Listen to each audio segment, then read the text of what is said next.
আপনারা কেমন আছেন সবাই? আজকে একটা গুরুত্বপূর্ণ বিষয় আপনাদের সাথে কথা বলবো ইনশাআল্লাহ। আমরা আশা করছি যে এই বিষয়টার উপরে যদি আপনি সবাই আমল করতে পারি, আমাদের সবার জিন্দেগির জন্য অনেক খায়ের ও কল্যাণ হবে ইনশাআল্লাহ তাআলা। এগুলো আমি নিজেকেও নসিহত করছি এবং আপনাদের জন্য আমার এই নসিহতগুলো থাকবে। আল্লাহ পাক আমাদের সবাইকে আমল করার তৌফিক দান করেন। প্রথম কথা হচ্ছে, আমরা এখন শাবান মাসে আছি। কোন মাসে? নবী সাল্লাল্লাহু আলাইহি ওয়াসাল্লাম শাবান, রজব এগুলোর চাঁদ দেখলে একটা দোয়া পড়তেন। তিনি বলতেন, আল্লাহুম্মা বারিক লানা। আমার সাথে বলেন, আল্লাহুম্মা বারিক লানা ফি রজবিনা ওয়া ফি শাবানিনা ওয়া বাল্লিগনা রমাদানা। অর্থ হচ্ছে, হে আল্লাহ, আপনি আমাদের রজব মাসে বরকত দিন এবং শাবান মাসে বরকত দিন এবং আমাদেরকে রমাদানে পৌঁছে দিন। সুবহানাল্লাহ।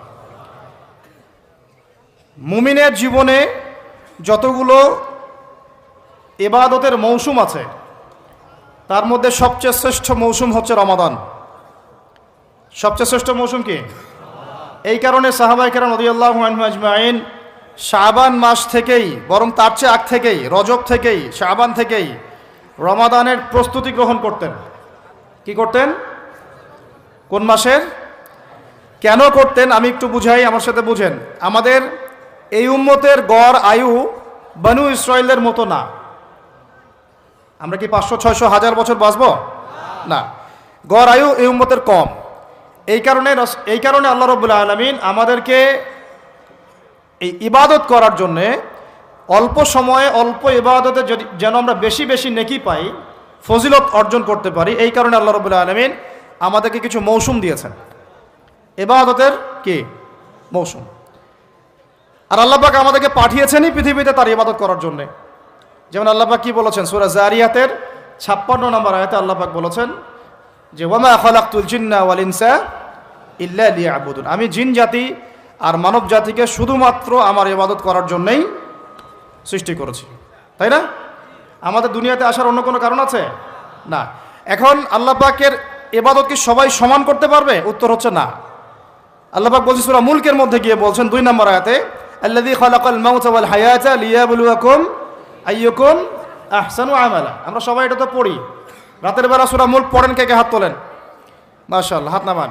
ফজিলত, রাতের বেলা সূরা মুলক পড়ে ঘুমালে ইনশাআল্লাহ এই চর্চা, এই অভ্যাস, এই সুন্নতের উপর আমল করতে থাকলে আল্লাহ চান তো এই আমলের ওসিলায় আল্লাহ পাক তাকে কবরের আযাব থেকে মুক্ত রাখবেন ইনশাআল্লাহ। তো সূরা মুলকের এই 2 নম্বর আয়াতে আল্লাহ পাক বলেছেন যে তিনি সেই আল্লাহ যিনি মৃত্যু সৃষ্টি করেছেন, জীবন সৃষ্টি করেছেন। কেন দুনিয়াতে পাঠিয়েছেন? কেন? লিয়াবলুয়াকুম আইয়ুকুম আহসানু আমালা। তিনি দেখতে চান তোমাদের মধ্যে আমলে শ্রেষ্ঠকে। কি দেখতে চান? আমলে, এমন না যে আমলে মধ্যমকে, আমলে গতানুগতিককে, এমনটা তিনি দেখতে চান না। ক্লাসে যে ফার্স্ট হয় তার পড়াশোনা, তার পরিশ্রম, আর যে লাস্ট হয় তার পরিশ্রম কি সেম? যে টেনে টুনে পাস করে তার পরিশ্রম কি সেম? তাহলে আমরা বুঝলাম, যদি আমাদেরকে ফার্স্ট হতে হয়, সেকেন্ড হতে হয়, থার্ড হতে হয়, টপ 10-এ থাকতে হয়, তাহলে আমাদের পরিশ্রমটাও কি করতে হবে? বেশি করতে হবে। সহজ জিনিস। আল্লাহ পাক এই জন্য আমাদেরকে পৃথিবীতে পাঠিয়েছেন। আর আল্লাহ পাক দেখতে চান না কে জুমার নামাজ পড়ে, কে শুধু ঈদের নামাজ পড়ে, কে শুধু নামাজও পড়ে আবার সুদও খায়, ঠিক আছে, কে আবার নামাজও পড়ে আবার মাদকও খায়, কে এদিকে ইসলামের জন্য মাহফিলের মধ্যে পরিশ্রমও করতেছে আবার ওইদিকে মেয়ের সাথে জেনাও করে। আল্লাহ পাক এগুলো দেখতে চান না। আল্লাহ পাক দেখতে চান আমলের মধ্যে শ্রেষ্ঠকে, কে সবচেয়ে ভালো। তো সবচেয়ে ভালো হতে হলে কি ফর্মুলা? পরিশ্রম বেশি করতে হবে, তাই না? পরিশ্রম বেশি করতে হবে, অন্যদের চেয়ে বেশি অ্যাক্টিভ থাকতে হবে, বুঝতে হবে বেশি, কাজ করতে হবে বেশি, ত্যাগ করতে হবে বেশি, সবর করতে হবে বেশি, তাই না? একই বিষয় জীবনে সফল হওয়ার জন্যও, একই বিষয় দুনিয়ায় সফল হওয়ার জন্যও, একই ফিলোসফি পরকালে সফল হওয়ার জন্যও। কথা ঠিক আছে?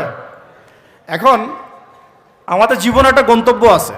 গন্তব্যটা কি? আমার সাথে বলি, জান্নাত। গন্তব্য কি? জান্নাতে যে ব্যক্তি যেতে পারবে তার দুনিয়া সফল, আখিরাত সফল। যে ব্যক্তি যেতে পারবে না তার দুনিয়াও বরবাদ, আখিরাতও বরবাদ। দুনিয়াতে নাম, যশ, খ্যাতি, টাকা, সম্পদ, পদ, রাষ্ট্রীয় ক্ষমতা ইত্যাদি থাকতে পারে, যদি সে ব্যক্তি পরকালে পুলসিরাত পার হতে না পারে সে সফল নয়, সে সফল নয়। কথা ঠিক আছে? এখন মনে করেন পৃথিবীর সবচেয়ে প্রতাপশালী একজন মানুষ ছিল ফেরাউন। কি নাম ছিল? সে কি পরকালে সফল? এখন কি সে সফল? কেন সফল না? কারণ দুনিয়ার জীবনে সে আল্লাহর হুকুম মানে নাই, এই পরীক্ষায় সে ফেল করছে।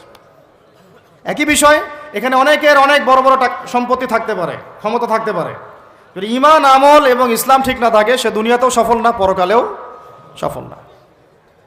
ফালা ইয়াগুররান্নাকা তাকাল্লুবুল লাযিনা কাফারু ফিল বিলাদ, আল্লাহ পাক বলেছেন কাফেরদের এই দৌরত্ব আধিপত্য তোমাদেরকে যেন প্রতারিত না করে হে নবী সাল্লাল্লাহু আলাইহি ওয়াসাল্লাম। এখন কারুনের কথা আপনারা জানেন, কারুনের সম্পদ বেশি না আমাদের সম্পদ বেশি? বলেন। কারুনের সম্পদ বহন করার জন্যে একটা দল, মানে একটা গ্রুপ, এই ধরেন ভলেন্টিয়ারদের একটা গ্রুপ আছে এখানে 100 জন ধরেন, একটা গ্রুপ অফ পিপল কারুনের সম্পদ রাখার চাবিগুলো পিঠের মধ্যে করে নিয়ে ঘুরে বেড়াইতো। তার সিন্ধুকের তালা, সিন্ধুকের যে তালা ওটা চাবি, এই চাবিটা নিয়ে, এই চাবিগুলো নিয়ে ঘুরে বেড়াইতো একটা দল মানুষ, একদল মানুষ। তাহলে সম্পদ বুঝতে পারেন কত বেশি? তাহলে ওর বেশি সম্পদ না আমাদের বেশি সম্পদ? কার বেশি সম্পদ?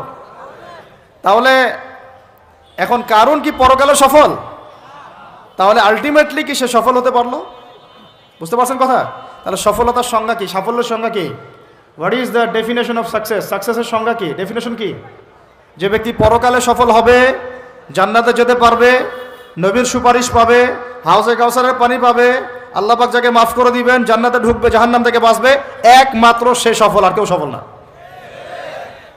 এই জন্য আল্লাহ রাব্বুল আলামিন আমাদেরকে দুনিয়া পাঠিয়েছেন। আমাদের যেহেতু বনু ইসরাইলের মধ্যে এত লম্বা হায়াত নাই, এই কারণে আল্লাহ রাব্বুল আলামিন আমাদেরকে আমলের, ইবাদতের কিছু মৌসুম দিয়েছেন। কি দিয়েছেন? মৌসুম। যেমন লাইলাতুল কদর, এক রাতের ইবাদত আপনার 1000 মাসের চেয়ে উত্তম।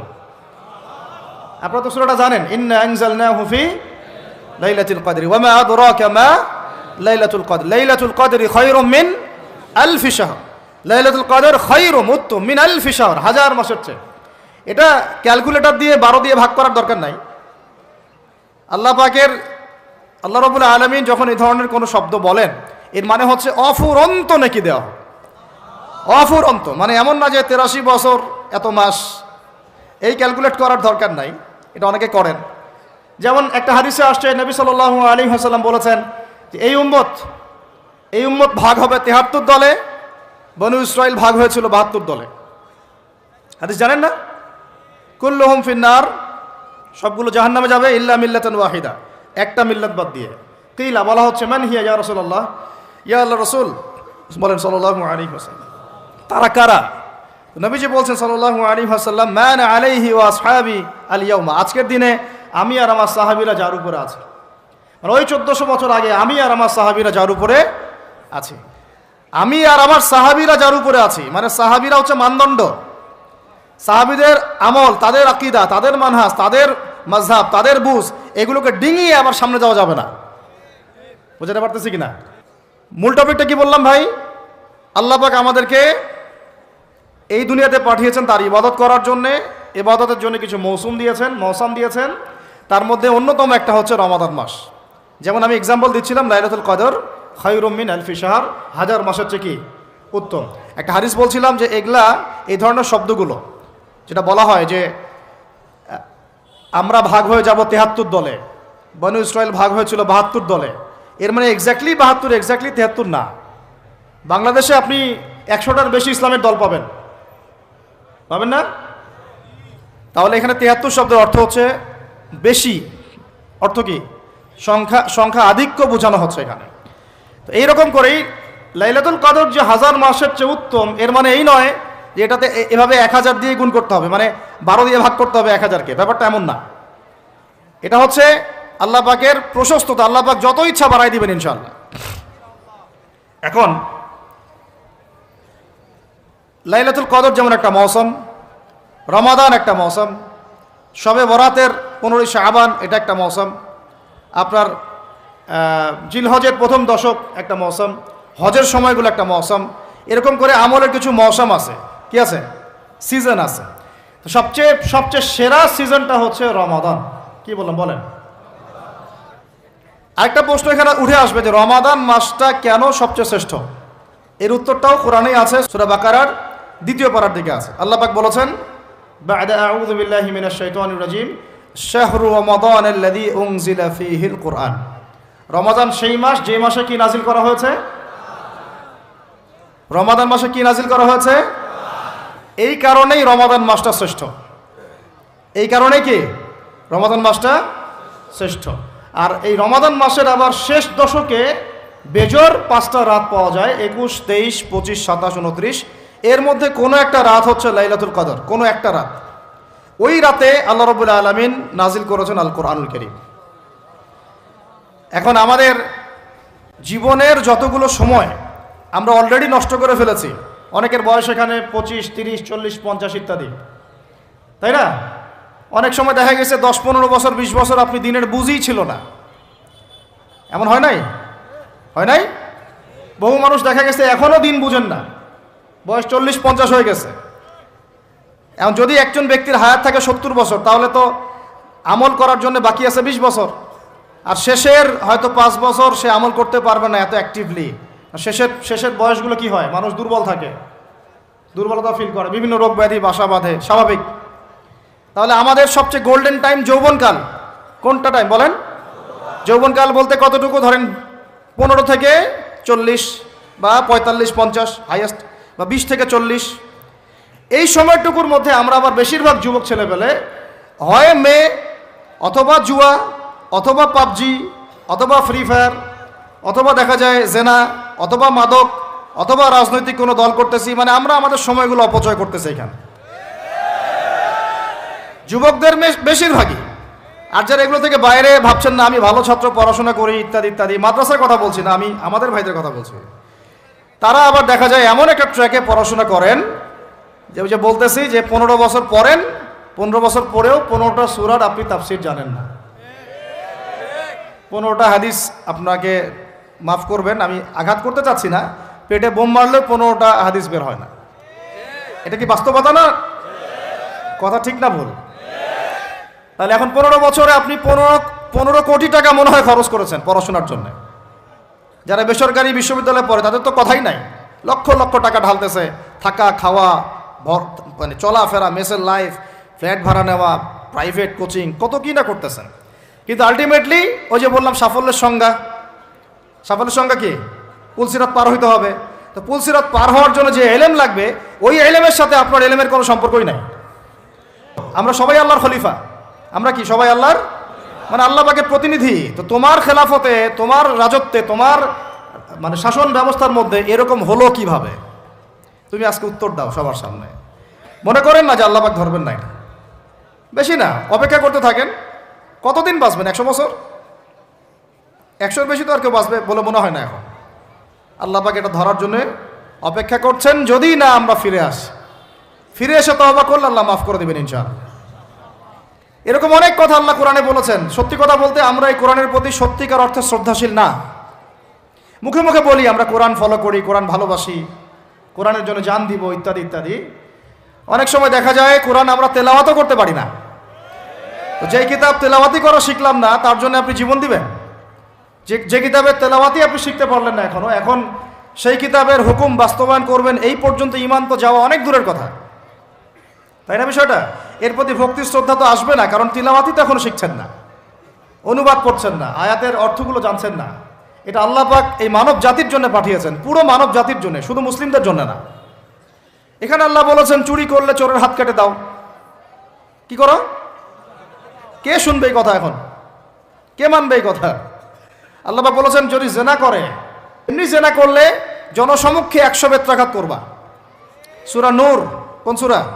সূরা নূর, আয়াত নাম্বার 2-3, বাসায় গিয়ে চেক করে দেখেন। আর চোরের হাত কাটা সূরা মাইদা, কোন সূরা? সূরা মাইদা। আমি নিজে নিজে কোনো কথা বলতেছি না, এই কিতাবেই আছে। আল্লাহ পাক বলেছেন যদি ডাকাতি করে, ডাকাতি, ডান দিকের হাত বাম দিকের পা কেটে ফেলবা। ডান দিকের হাত বাম দিকের পা কেটে ফেল। এটা কে কাটবে? কারা কাটবে? সাধারণ মানুষ? আপনি পারবেন? যার কাছে অথরিটি আছে তার উপর দায়িত্ব এটা।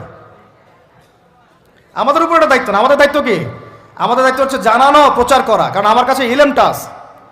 এরপরে যদি সে না করে, তার ফল সে ভোগ করবে, তার হিসাব সে দিবে। আমাদের কাছে এই পর্যন্ত শেষ, কুল্লু খালাস। আর এরপরে যদি আল্লাহ পাক আপনাকে নিয়ে যান উপরে, তখন আপনি সেটা করবেন ইনশাআল্লাহ তাআলা। ঠিক আছে? এখানে আছে, এর ব্যাখ্যা তো হাদিসও আছে, মাদকদ্রব্য সেবন করে। কি সেবন করে? 40টা বেত্রাঘাত। কয়টা? কে মানে কোরআনের কথা? এখানে আছে যে ব্যক্তি সুদ খায়। কি খায়? আরো আসতে বলেন। যে ব্যক্তি সুদ খায় সে যেন আল্লাহর সাথে যুদ্ধ করে, নবীর সাথে যুদ্ধ করে। হাসতে হাসতে বলতেছি না আমি কথাটা, কোরআনেই আছে। কে মানে কথা? কে মানে? নবীজি বলছেন সুদ যে ব্যক্তি ছাড়ে না সে যেন তার মায়ের সাথে জেনা করে। এগুলো এখন কে কাকে ওয়াজ করবেন? এগুলা কে শুনবে এই কথা? সুদি এনজিওর 6 লাখ দেশ ভরে, তারপরে এমন কোনো গ্রাম নাই, এমন কোনো শহর নাই, এমন কোনো ব্যাংকিং সিস্টেম নাই যেখানে সুদ নাই। নবীজি বলছেন আমি সুদের সাথে সম্পৃক্ত 4 শ্রেণীর মানুষকে অভিশাপ দিয়ে গেলাম। বলে নাউজুবিল্লাহ। আমাকে বুঝান তো, নবীর অভিশাপ নিয়ে কেউ জান্নাতে যাবে? হ্যাঁ? নবী কাউকে সাল্লাল্লাহু আলাইহি ওয়াসাল্লাম যদি কাউকে অভিশাপ দেন, ও জান্নাতে যেতে পারবে? এত সহজ? নবীজি বলছেন যে সুদ খায় আমি তাকে অভিশাপ দিলাম, যে সুদ দেয় আমি তাকে অভিশাপ দিচ্ছি, যে সুদ খায়ও না দেয়ও না কিন্তু সাক্ষী থাকে, কি থাকে, আমি তাকে অভিশাপ দিচ্ছি। আর যে ব্যক্তি সাক্ষীও থাকে না কিন্তু লিখে রাখে, আমি তাকেও। বলেন তো এর মধ্যে পড়লো কি না? পুরো সিস্টেমটা পড়ে নাই? পড়েছে। আরো আছে, এই যে মেয়েরা কি শুনতে পারতেছে?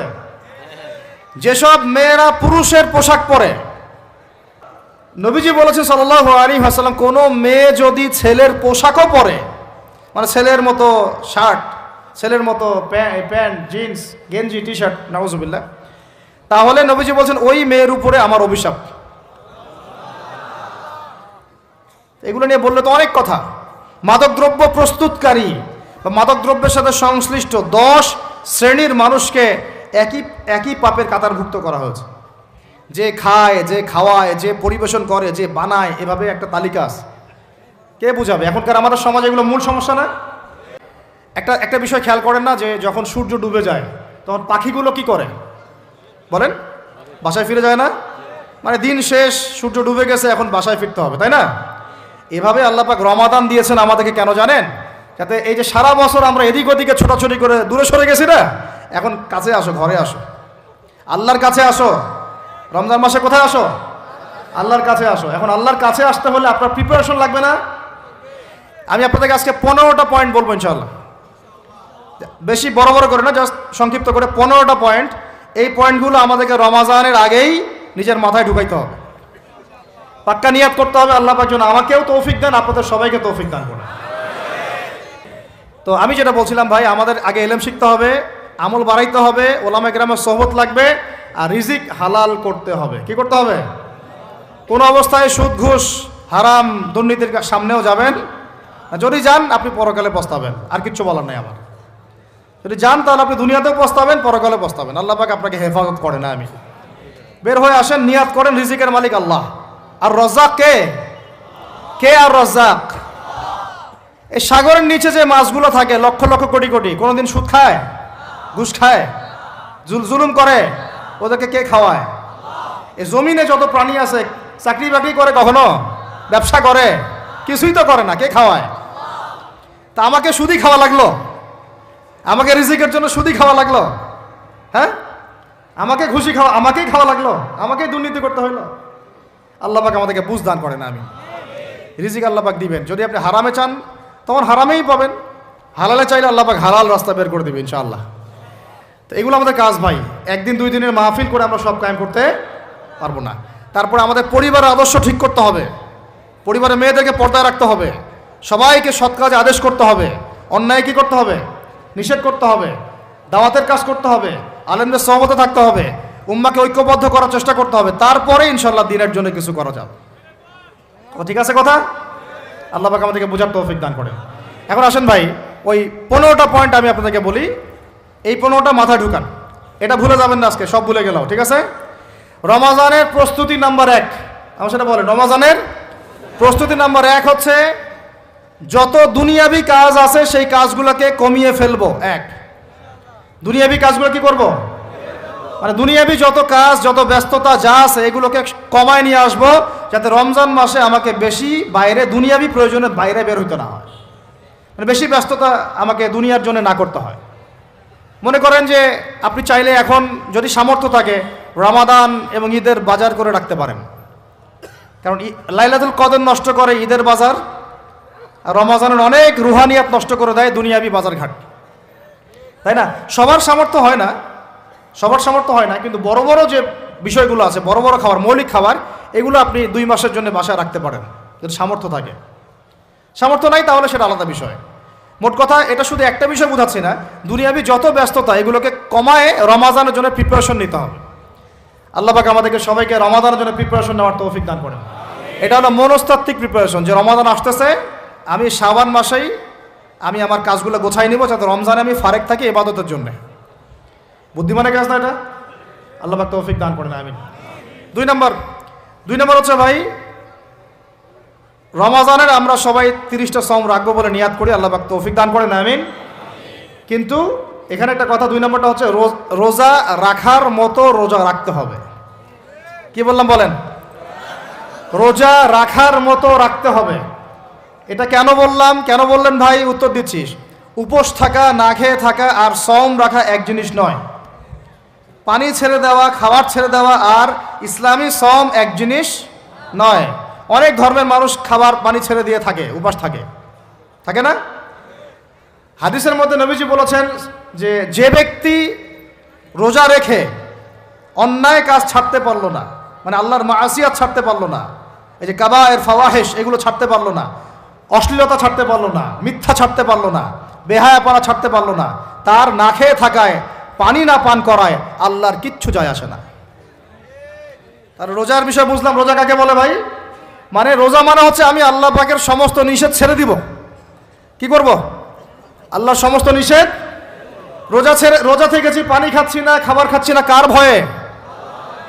গোসল করার সময় এক ঢোক পানি খেলে কে দেখবে? এই চেতনা তখন কাজ করে, তখন কাজ করে না? চুপ করে 1 লোকমা ভাত খেলে কে দেখবে? কেউ দেখবে? আল্লাহ ছাড়া কেউ দেখবে? কেউ দেখবে না। তারপর আপনি খান না কেন? আপনি খান না কেন? কারণ আপনি অনুভব করেন যে আল্লাহ পাক আমাকে দেখছেন। এটাই হলো ইহসান। এটার নাম কি? ইহসান। এটাই বলা হচ্ছে হাদিসে জিবরিলের মধ্যে, আনতা আবুদুল্লাহ কাআন্নাকা তারাহ, তুমি এমনভাবে আল্লাহর ইবাদত করো যেন তুমি আল্লাহকে দেখতে পারছো। ওয়া ইল্লাম তাকুন তারাহু, তুমি যদি আল্লাহকে দেখতে না পারো জেনে রাখো ফাইন্নাহু ইয়ারাক, আল্লাহ পাক তোমাকে দেখছেন। এটাকে বলে আল্লাহ কনসিয়াসনেস বা ইহসান বা তাকওয়া। আর তাকওয়া হাহুনা, তাকওয়া কোথায়? এখানে। আপনি সওমের আয়াতটা পড়েন, কুতিবা আলাইকুমুস সিয়াম কামা কুতিবা আলাল লাযিনা মিন ক্বাবলিকুম লাআল্লাকুম কি তাত্তাকুন, তোমাদের উপর সওমকে ফরজ করা হয়েছে ঠিক যেমন করে আগের উম্মতদের উপরেও করা হয়েছিল। উদ্দেশ্য হচ্ছে লাআল্লাকুম তাত্তাকুন, যাতে করে তোমরা তাকওয়া অবলম্বন করতে পারো। তাকওয়া মানে আল্লাহ কনসিয়াসনেস, এই যে আমি খাচ্ছি না, পান করতেছি না, আমি বিশ্বাস করি আল্লাহ আমাকে দেখতেছেন, এই তো। তো সেই বান্দা কেমন করে রমজান চলে গেলেই বেনামাজি থাকতে পারে? রমজান চলে গেলে কি আল্লাহ তাকে আর দেখে না? সেই বান্দা কিভাবে সুদ খায়, তখন কি আল্লাহ তাকে দেখে না?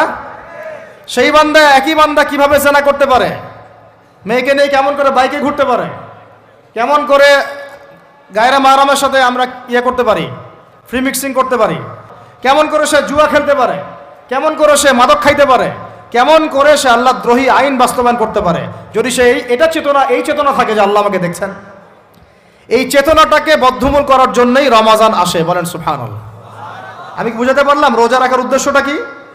ওই জিনিসটাকেই আমাদের ভিতরে ইনস্টল করাই হলো উদ্দেশ্য। লাআল্লাকুম, মানুষরা বলেন লাআল্লাকুম তাত্তাকুন। তাকওয়া কি কিনতে পাওয়া যায় বাজারে?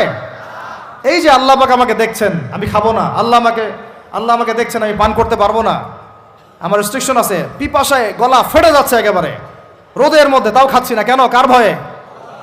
ওইটাই জীবনের সব ক্ষেত্রে বাস্তবায়ন করার জন্যই রমজান আসে। বুঝতে পারি নাই মনে হয়?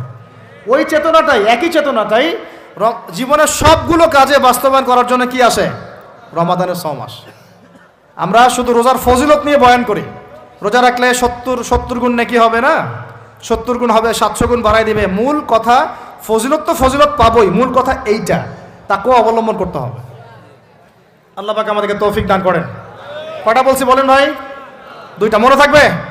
এক, দুনিয়াবি কাজ কমায় ফেলা। দুই, কি রোজা রাখার মতো রাখা। তিন নাম্বার হচ্ছে, এটা আমার নিজস্ব একটা পরামর্শ আর কি। 3 নাম্বার হচ্ছে রোজা রাখার জন্য আমাদের সাহারি করতে হয়, ইফতার করতে হয়। এই তো আল্লাহর ওয়াস্তে সাহারি এবং ইফতারে মুসলমানের মতো খাবার খাবেন, জানোয়ারের মতো খাবার খাবেন না। সাহারি এবং ইফতার এই দুটোতে কি খাবেন? মুসলমানের, মুমিনের মতো খাবার খাবেন, জানোয়ারের মতো খাবার খাবেন না। আল্লাহ পাক বোঝার তৌফিক দান করেন। মানে আমরা কিন্তু সাহারিতে কি করি জানেন? 7 পেট খাই। কয় পেট? নবীজি বলেছেন খাবে পেটের 1 ভাগ খাবার, 1 ভাগ পানি, 1 ভাগ, আবার বলি 1 ভাগ খাবার, 1 ভাগ পানি, 1 ভাগ। কার পেট খালি আছে এখন খাওয়ার সময় খাওয়ার টেবিলে? আমাদের ওস্তাদরা বলেন যে মুসলিম উম্মাহ, আমাদের ওস্তাদরা বলেন যে মুসলিম উম্মাহ খাবার টেবিলে হেরে গেছে, সে কখনো জিহাদের মাঠে জিততে পারবে না। বুঝতে পারেন নাই? বুঝতে পারলাম না মনে হয়। যারা খাবারের টেবিলেই হেরে গেছি, এখানেই তো আপনি সুন্নাহমাফিক খাইতে পারতেছেন না, প্রবৃত্তির কাছে হেরে গেলেন। গপ গপ গপ গপ করে খাচ্ছি 7 পেট ভর্তি করে। এখানে তো খাবারের সামনেই হেরে গেলাম, প্রবৃত্তির সামনে। সে আবার কাফেরদের সাথে জিতবে কেমনে? জিতবে আগে নিজের প্রবৃত্তির উপর জিহাদে তো জিততে হবে। আমার মন চাচ্ছে যে না করি, করবো না, এটার নাম জিহাদ, এটাও জিহাদ। মন চাচ্ছে সুদ খাই একটু, খাবো না, এটার নাম কি? জিহাদ। মন চাচ্ছে নামাজ না পড়ি, ঘুমায় থাকি, মন চাচ্ছে না, মন বলতেছে ঘুমাই ঘুমাই ঘুমাই, কিন্তু নামাজ পড়তে হবে। এই যে উঠলাম, অজু করলাম, গেলাম, এর নাম কি? এটাও এক প্রকার কি? বরং নফসের সাথে জিহাদটা অনেক বড় জিহাদ বলা হয়েছে, বলা হয় নাই? এটা মানুষকে শক্ত করবে। একটা মেয়ে সেটা প্রেম করতে মন চায়, করবো না, ওকে দেখবও না, যাবো না কাছে, এটা শক্ত থাকার নাম কি? এটা মনের নফসের সাথে কি? বুঝেন? তো আল্লাহ পাক আমাদেরকে নফস শক্ত করার তৌফিক দান করেন। তো ভাই, খাবার ইফতারেও এভাবে 7 পেট খাবেন না, সারিতেও খাবো না, ওয়াদা করি তো ইনশাল্লাহ। শোনেন, পরিমিত খাবেন, পুষ্টিকর খাবার খাবেন। পরিমিত খাবেন কিন্তু পুষ্টিকর খাবার খাবেন, তাহলে যথেষ্ট হবে ইনশাল্লাহ।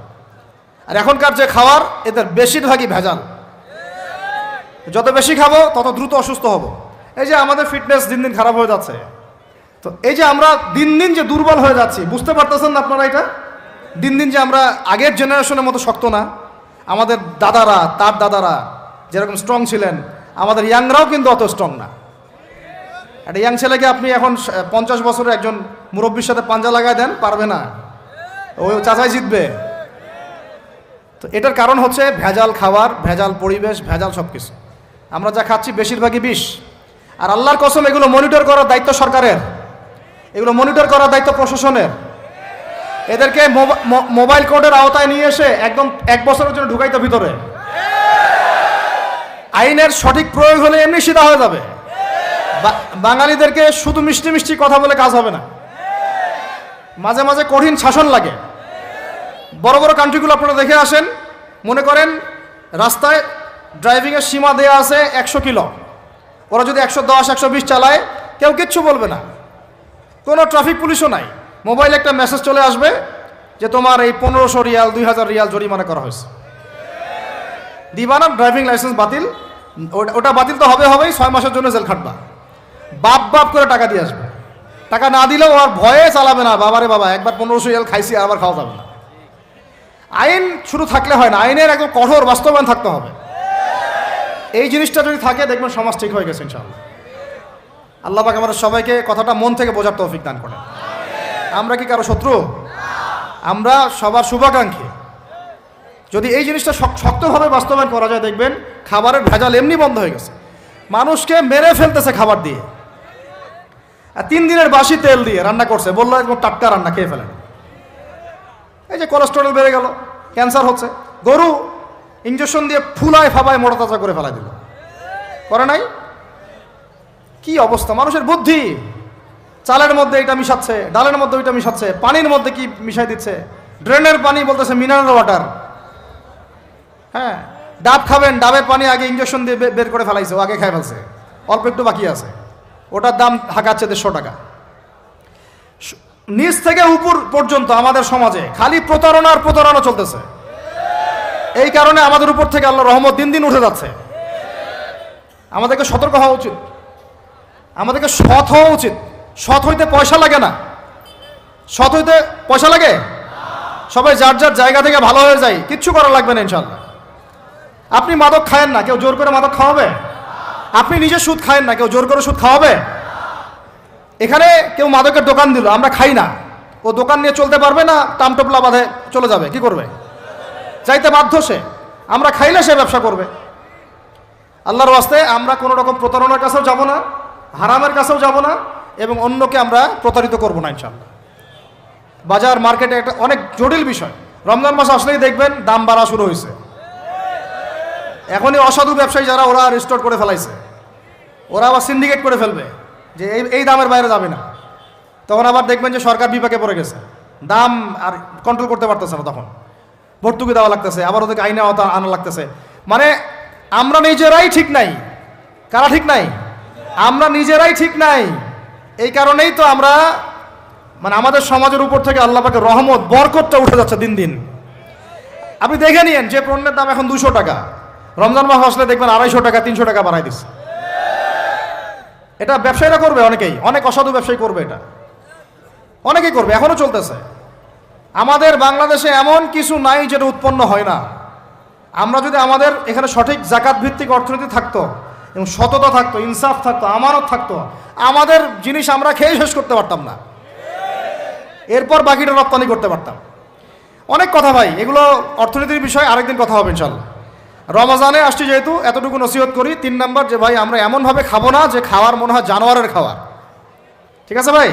পুষ্টিকর খাবার খাবো, কিন্তু পরিমাণে কম। কম বলতে কি একবারে কম না, আপনার প্রয়োজন অনুযায়ী 3 ভাগ করে, 1 ভাগ খাবার, 1 ভাগ পানি, 1 ভাগ ফাঁকা, সুন্নাহ অনুযায়ী। আল্লাহ পাক তৌফিক দান করেন, আমিন। 4 নাম্বার হচ্ছে রমাদান মাস মানেই কোরআন। রমাদান মাস মানে কি?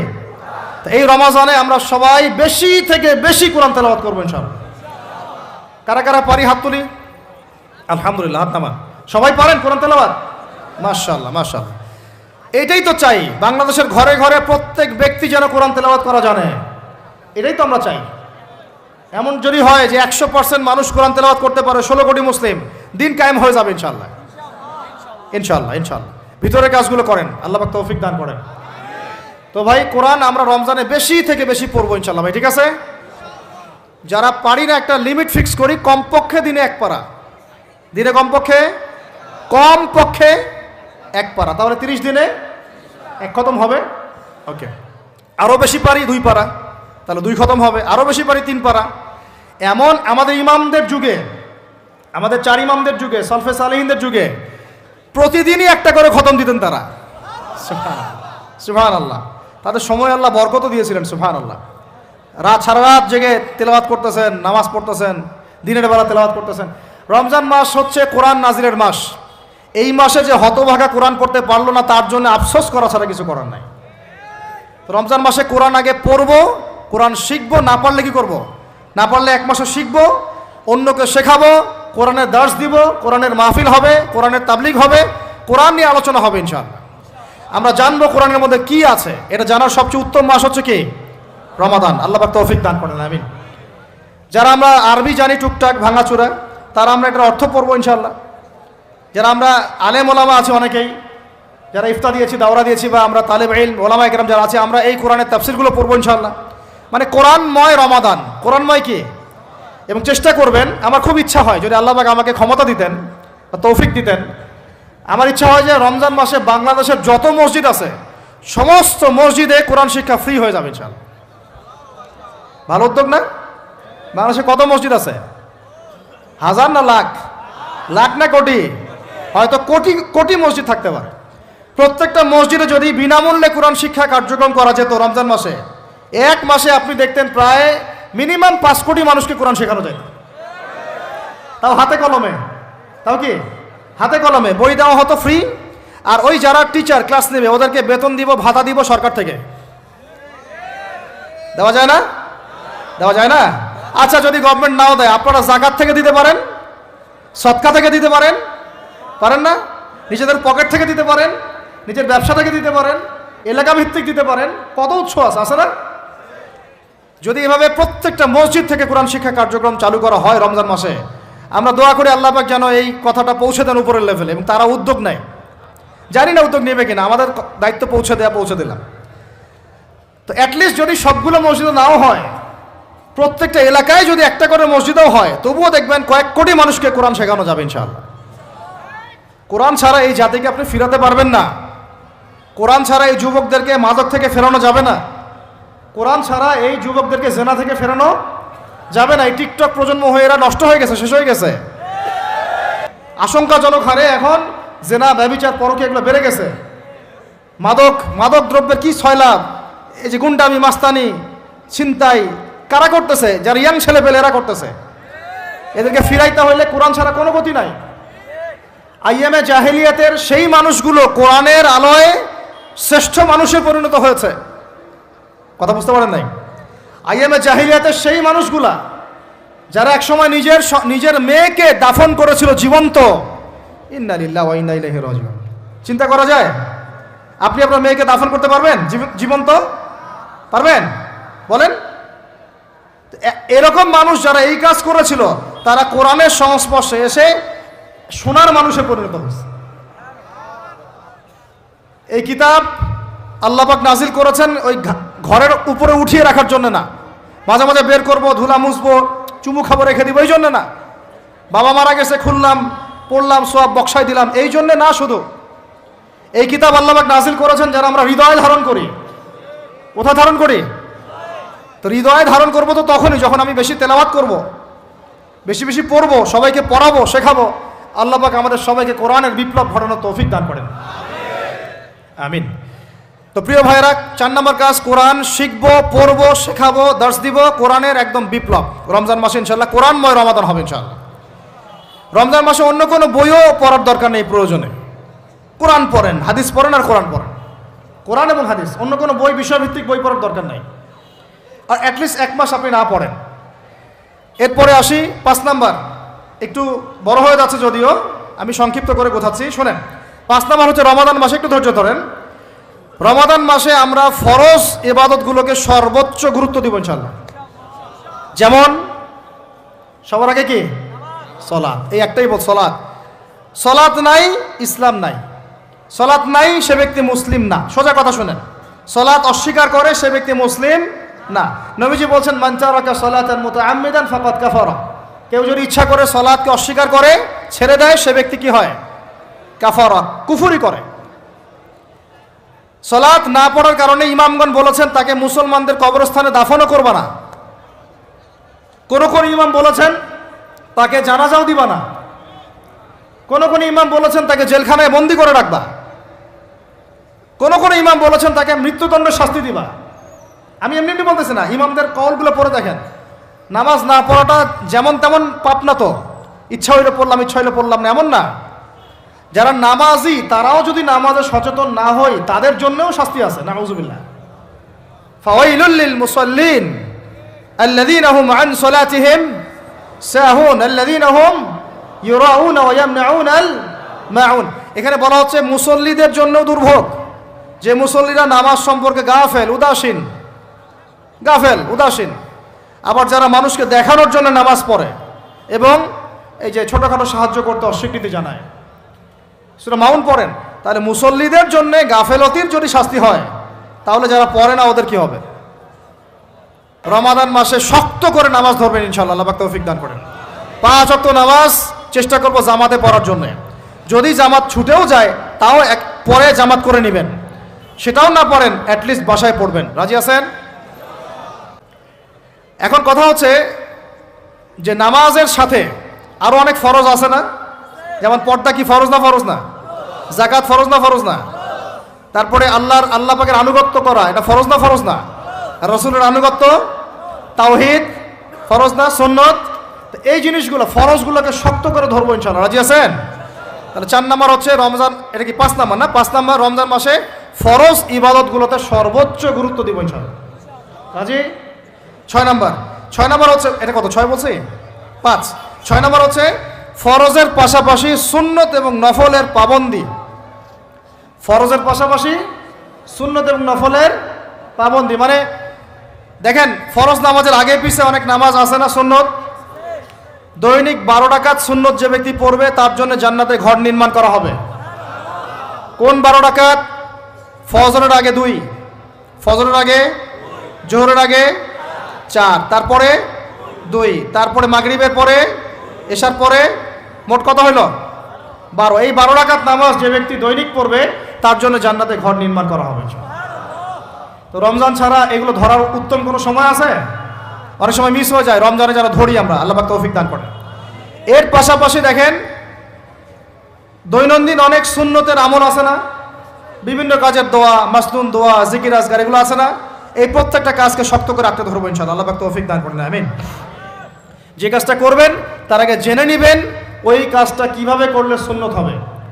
সকালে উঠে এক দৌড় দিয়ে বাথরুমে যাবেন না, উঠে আগে বসবেন, চোখ ঘষবেন, মুখ থেকে ঘুমের ভাব দূর করবেন, তারপরে বলবেন আলহামদুলিল্লাহ আল্লাযী আহইয়ানা বা'দা মা আমাতানা ওয়া ইলাইহিন নুশুর। তারপরে আপনি যাবেন আস্তে আস্তে বাথরুমে, বাম পা দিয়ে ঢুকলেন, ইস্তেঞ্জা করলেন, ডান পা দিয়ে বের হবেন। ঢোকার সময় দোয়া আছে, আল্লাহুম্মা ইন্নী আউযু বিকা মিনাল খুবসি ওয়াল খাবাইস। বের হওয়ার সময় আলহামদুলিল্লাহ আল্লাযী আযহাবা আনিল আযান ওয়া আফানি উফরানাকা, দোয়া আছে। এগুলো সুন্নাহ মোতাবেক কাজ করবেন। বুঝাতে পারতেছি? কাপড় পরবেন, যে কোনো কাপড় পরবেন না। যে কাপড় যে সুন্নত নবী পরতেন সেই সুন্নত পরবেন।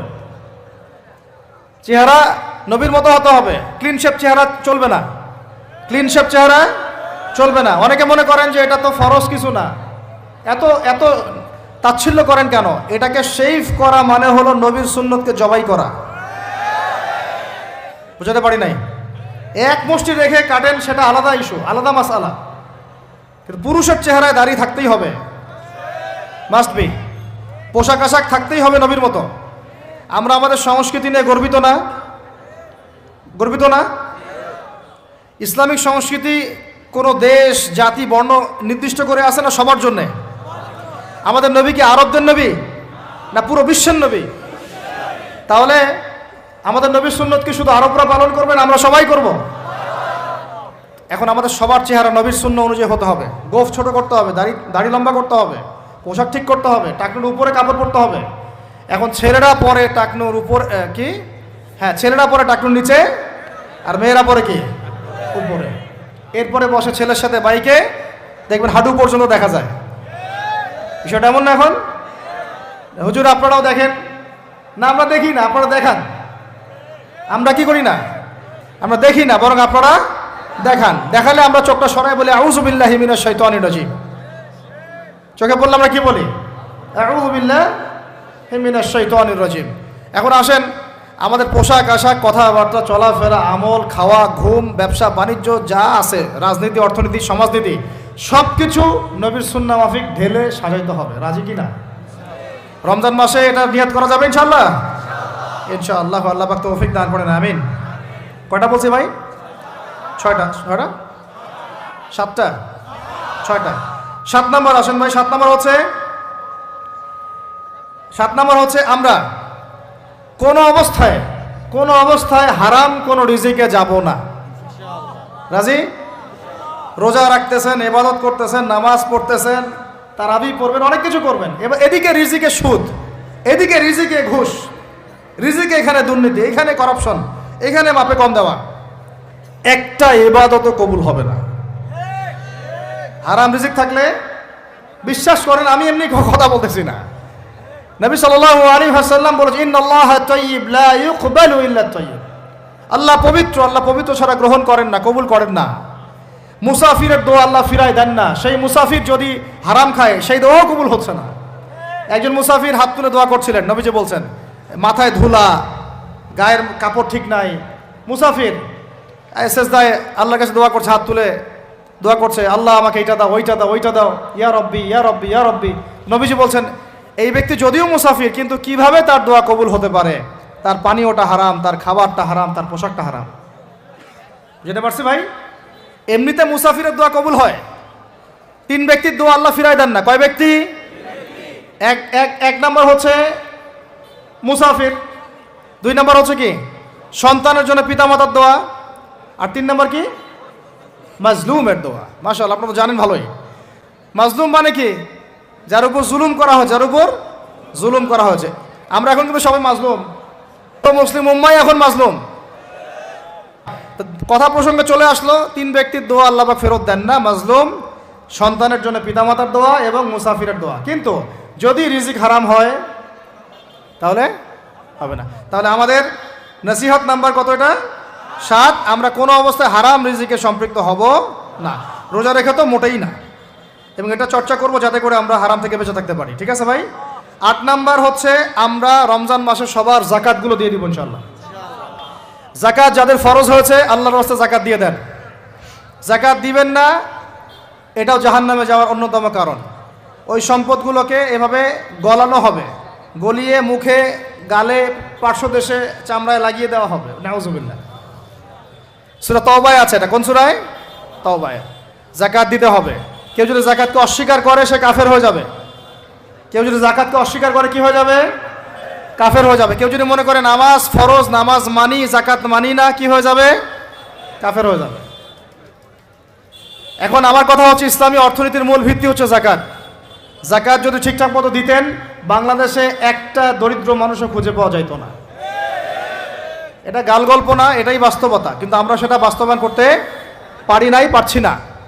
আমার কথা শোনেন ভাই, বাংলাদেশে এমন অনেক মানুষ আছে, হাজার হাজার, যাদের জাকাত যদি আপনি কালেক্ট করতে পারেন, সমাজে একটা দরিদ্র মানুষও খুঁজে পাওয়া যাবে না। এমন একজন মানুষের জাকাত দিয়ে আপনি একটা গ্রামের মানুষকে খাওয়াইতে পারবেন। মিলসের মালিক জাকাত দেয় না, গার্মেন্টসের মালিক অনেক জাকাত দেয় না, ফ্যাক্টরি মালিক জাকাত দেয় না, অনেকে কানাডায় বাড়ি ঘর করতেছেন, এখানে জাকাত দেন না। আছে না এরকম? জাকাত না দিলে ইসলামের খুঁটি থেকে নাম কাটা পড়ে গেল। ইসলামের ভিত্তি কয়টা? 5টা না? তাওহীদের পরে কি সালাত না? সালাতের পরেই কি যাকাত, তারপরে না রমাদান এবং হজ, তাই না বিষয়টা?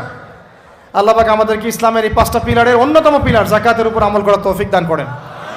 কয়টা বললাম ভাই? 8টা। 9 নাম্বার হচ্ছে জাকাত যাদের ফরজ হয় না। আচ্ছা, জাকাত সম্পর্কে 2টা কথা।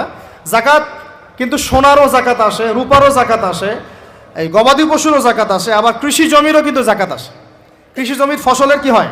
জাকাত আসে। ওটাকে ওসর বলা হয়। আমরা অনেকে এটা জানিও না। ওলামা কিরামদের সাথে পরামর্শ করবেন, আপনার সম্পদের জাকাত আসছে কি না, এটা নিসাব পরিমাণ হলে বের করে ফেলতে হবে। আল্লাহ পাক আমাদেরকে জাকাতগুলো বের করার তৌফিক দান করেন। আচ্ছা, আর জাকাত দিবেন এমন জায়গায় যেখানে দিলে দিনের খেদমত হচ্ছে। ইন্নামা সাদাকাতু লিল ফুকারা ওয়াল মাসাকিন ওয়াল আমিলিনা আলাইহা ওয়াল মুআল্লাফাতি কুলুবুহুম, আয়াত আছে না? ওয়া ফির রিকাব, এটা সূরা তাওবায় আছে না? সূরা তাওবার 60 নম্বর আয়াত। কত নম্বর?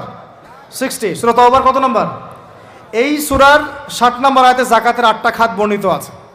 এই যে কোনো খাতে আপনি দিতে পারেন, তবে আমার পরামর্শ দিনের রাস্তায় ফি সাবিলিল্লাহ এগুলোতে জাকাত দিলে ভালো হবে, আত্মীয়দেরকে দিলে ভালো হবে, মিসকিনদেরকে দিলে ভালো হবে ইনশাআল্লাহ। আল্লাহ পাক তৌফিক দান করেন। আমি তো এটা হলো 8। 9 নম্বর হচ্ছে 9 না 8? 8 শেষ হলো। 9 নম্বর। 9 নম্বর জাকাত ছাড়াও আমরা বেশি বেশি দান সদকা করবো ইনশাআল্লাহ। রমজানে বেশি বেশি সদকা করবেন, বেশি বেশি সদকা।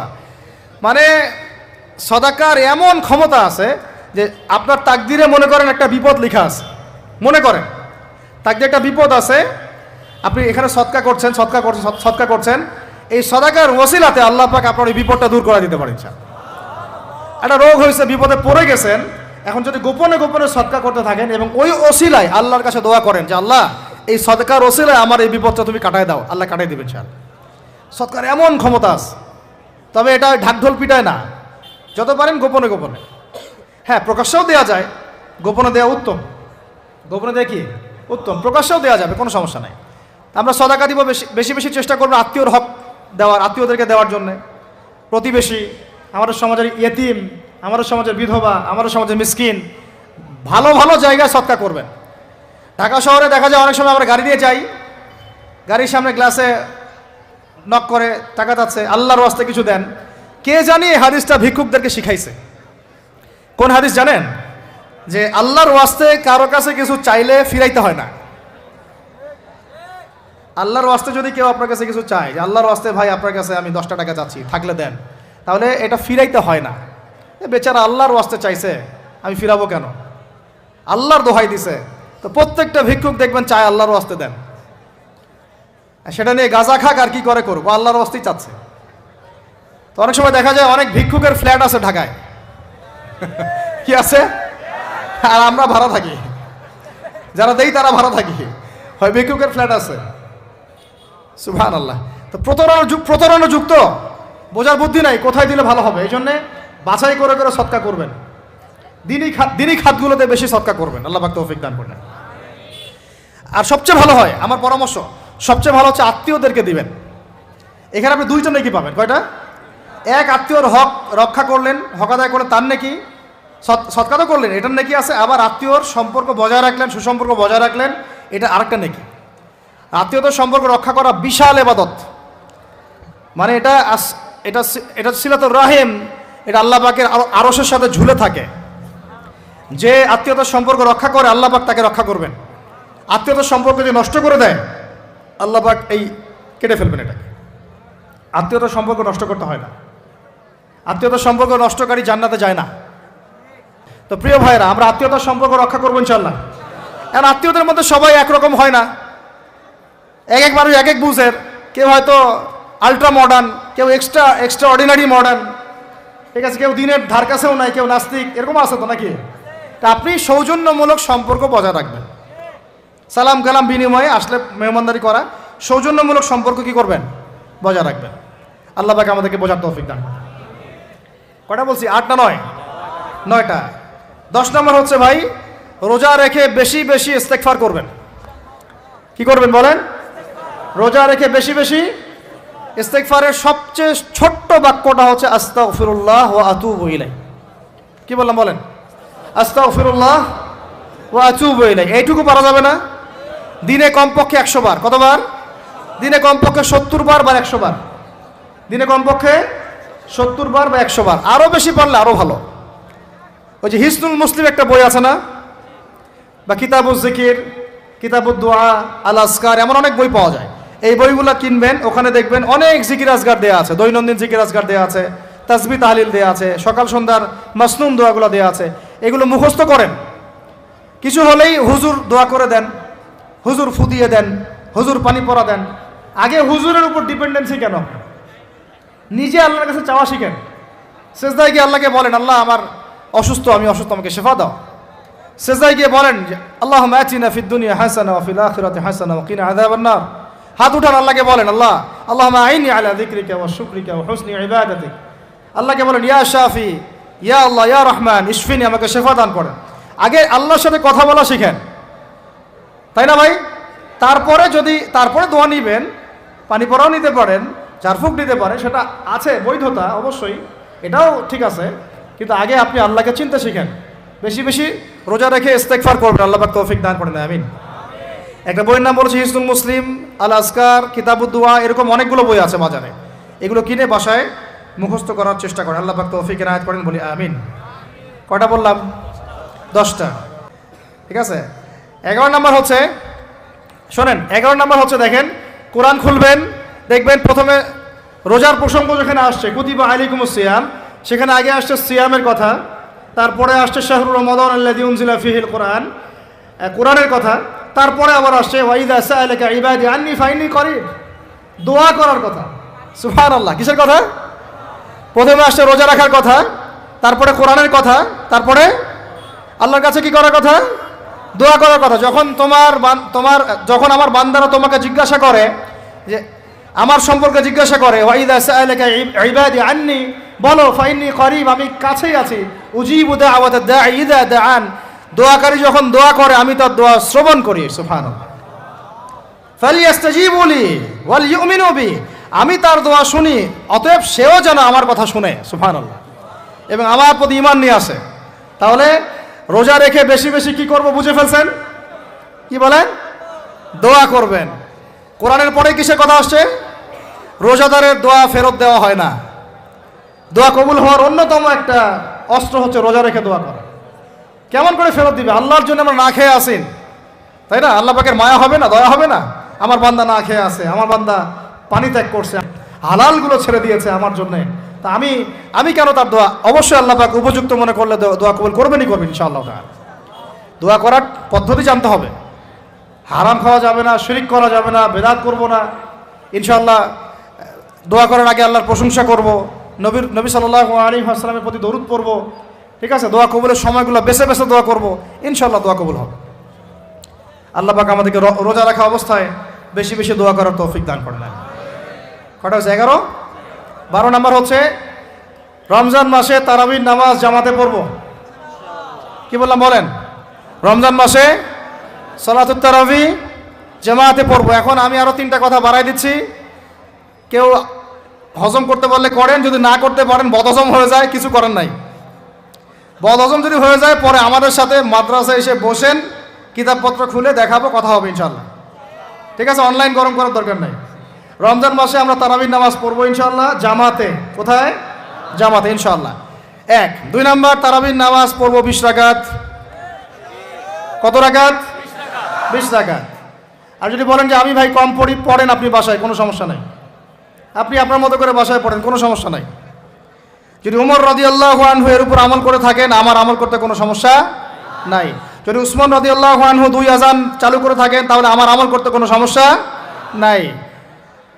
ওই যে হাদিসটা বলেছিলাম প্রথমে, কে নাজাত প্রাপ্ত ফেরকা? মা আনা আলাইহি ওয়া আসহাবি, আমি আর আমার সাহাবীরা যার উপরে আছি।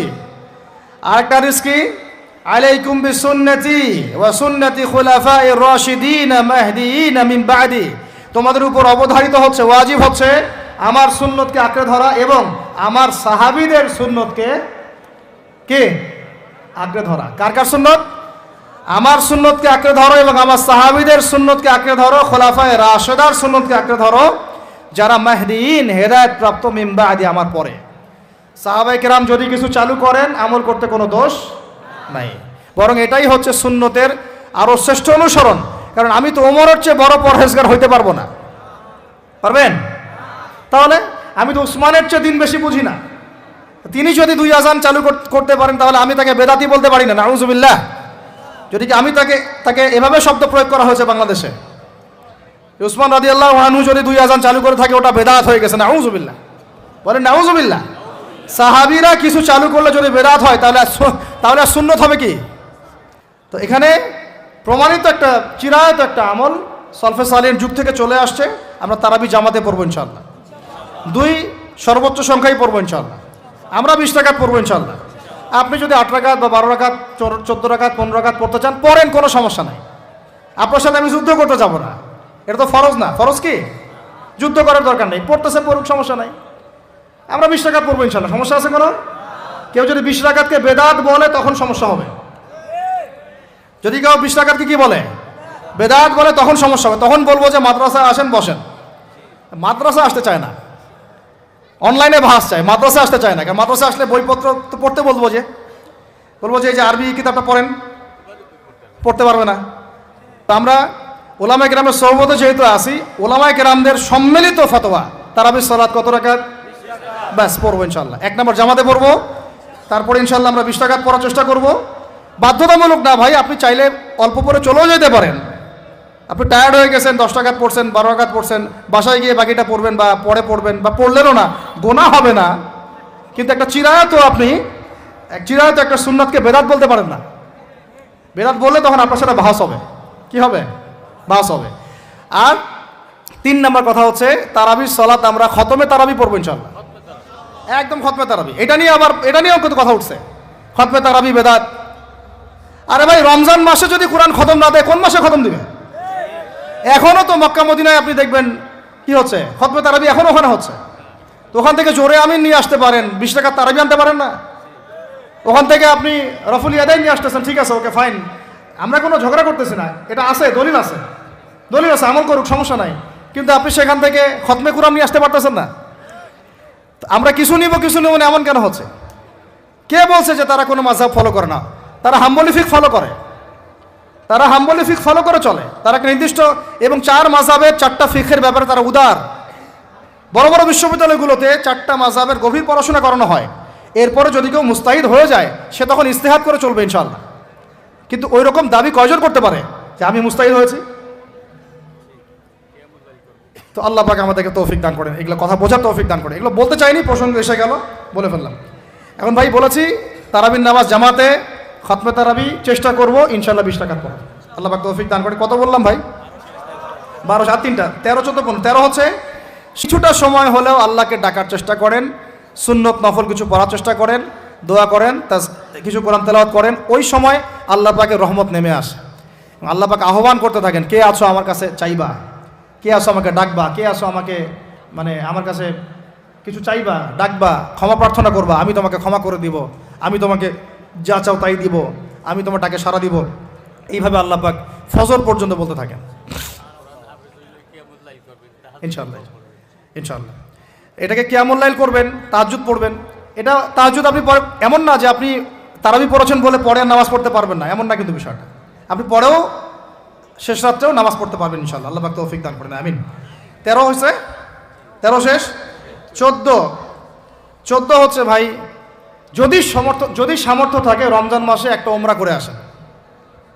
যদি সামর্থ্য থাকে, সবার তো সামর্থ্য নাই, কিন্তু যদি সামর্থ্য থাকে রমজান মাসে একটা ওমরা করে আসতে পারেন। আল্লাহ পাক যারা নিয়াত করেছে ওমরা করার, আল্লাহ পাক করার তৌফিক দান করেন। আর যারা আল্লাহর ঘর দেখে নাই, আল্লাহ পাক সবাইকে দেখার তৌফিক দান করেন। যারা হজ ফরজ হয়েছে অবিলম্বে হজ করার তৌফিক দান করেন।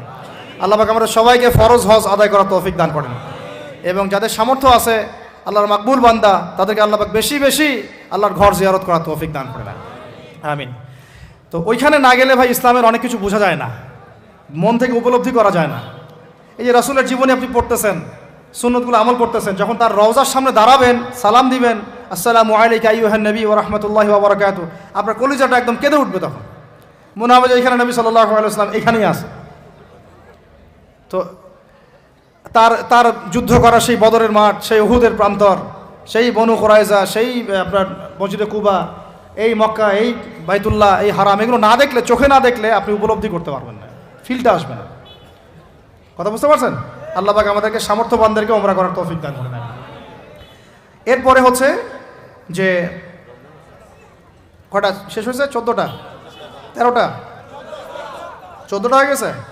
আচ্ছা, শেষটা হচ্ছে রমজানে আমরা আমাদের আশপাশের সমাজের যত দরিদ্র মানুষ আছে, অসহায় দরিদ্র ইয়েতিম, বিধবা, মিসকিন, এরকম মুসলিম যারা আছে, তাদের সবাইকে ইনশাআল্লাহ রমজানের পণ্য সামগ্রী, খাদ্য সামগ্রী বিতরণ করবো ইনশাআল্লাহ। এই উদ্যোগটা আমরা সবাই নেই, তো আল্লাহ পাক নেওয়ার তৌফিক দান করেন, আমিন। প্রত্যেকটা এলাকা ভিত্তিক যুবকরা দাঁড়ায় যাও, হালাল যাদের অর্থ ওদের থেকে কালেকশন করে প্যাকেট রেডি করো। এক মাসে রমজানের প্যাকেজ, চাল ডাল ছোলা বুট যা যা হয়, রমজানের প্যাকেজটা করে সমাজের নিম্নবিত্ত, একদম নিম্নবিত্ত, নিম্ন মধ্যবিত্তরা চেয়ে খাইতে পারে, নিম্ন মধ্যবিত্তরা কিন্তু চেয়েও খাইতে পারে না, ওদের গায়ের হতে লাগে, তাই না? তাদের নাম লিস্ট করে সবার ঘরে ঘরে পৌঁছে দেওয়ার চেষ্টা করে, আল্লাহ পাক তৌফিক দান করেন। আমরা শুধু একাই খাবো, একাই পড়বো, একাই ভালো থাকবো, এটা চিন্তা করলে হবে না। সমাজের আপামর এই দরিদ্র জনগোষ্ঠীর পাশে রমজান মাসে আমাদের সবাইকে দাঁড়ানো উচিত। আল্লাহ পাক দাঁড়ানোর তৌফিক দান করেন, আমিন। আর এর সাথে একটা জিনিস জুড়ে দিলাম, রমজান মাসে আমরা বেশি বেশি মানুষকে ইফতার করাবো ইনশাআল্লাহ। কারণ যাকে ইফতার করাবেন, এই রোজাদারের রোজার নেকি আপনার আমল নামায় যুক্ত হয়ে যাবে ইনশাআল্লাহ। অতএব বেশি বেশি ইফতার করাবো, এবং রমজান মাসে ইফতার বিতরণ প্রজেক্ট এবং প্যাকেজ আমরা রেডি করবো ইনশাআল্লাহ। এবং সমাজের সমস্ত দরিদ্র মানুষ, অসহায় মানুষ, ইয়েতিম, বিধবা, মিসকিন, তাদের ঘরে ঘরে আমরা গিয়ে পৌঁছে দেবো ইনশাআল্লাহ। আল্লাহ পাক আমাদেরকে এই কাজগুলো করার তৌফিক দান করেন, আমিন। তো রমজান মাস কেন্দ্রিক এই 15টা নসিহত সবাই মনে রাখি, মাথায় রাখি, দিলের মধ্যে রাখি। আল্লাহ পাক আমাদের সবাইকে সুস্থতার সাথে রমজান মাসে এই কাজগুলো করার তৌফিক দান করেন, আমিন।